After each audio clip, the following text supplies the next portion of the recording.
moto ya ulimwengu. Yaani ulimwengu haubahatishi kukupa ile kitu usichokiomba. Ni kweli. Na ndio maana mwanzo kama ulinukuu nisema umaskini ni chaguo la mtu.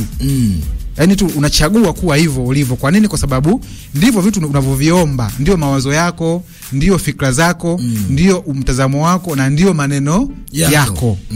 Umeelewa? Kwa nini make unafeli kwenye kutamka maneno ya msingi? Kwamba sisi bwana kila siku maisha ni magumu tu. Ndio kauli zenu kila siku kwenye familia. Kwamba sisi kila siku maisha ni magumu. Manake umeomba nini pale? Umeomba nyie kuwa na maisha magumu. Manake ulimwengu unakupa unachokihitaji. Ndio. Umeelewa? Kwa nguvu ya maneno ni nguvu kubwa sana kwenye hii dunia.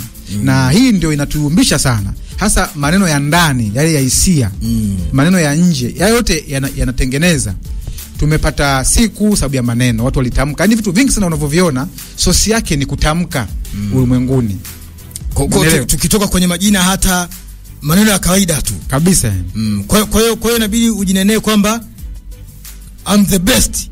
Namna hii. Utapambana kuwa best. Kabisa. Yaani ukisema napambana.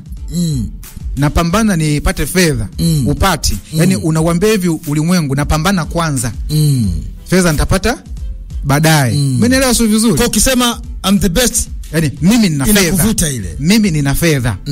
Unaanza kuishi kama mtu mwenye fedha. Ulimwengu una kazi moja tu ya kukupa njia ya kupata hizo fedha. Maana umesema umeshajiposition. Kabisa. Kama kujiposition fulani hivi ni muhimu sana. Yani usiseme napambana. Yani ukishasema napambana market tayari ulimwengu umeupa taarifa ya kupambana. Umeelewa? Unaambiwa fake it until you make it. Maana yake hivi, anza kuishi maisha kile unachokitaka kabla hakijatokea.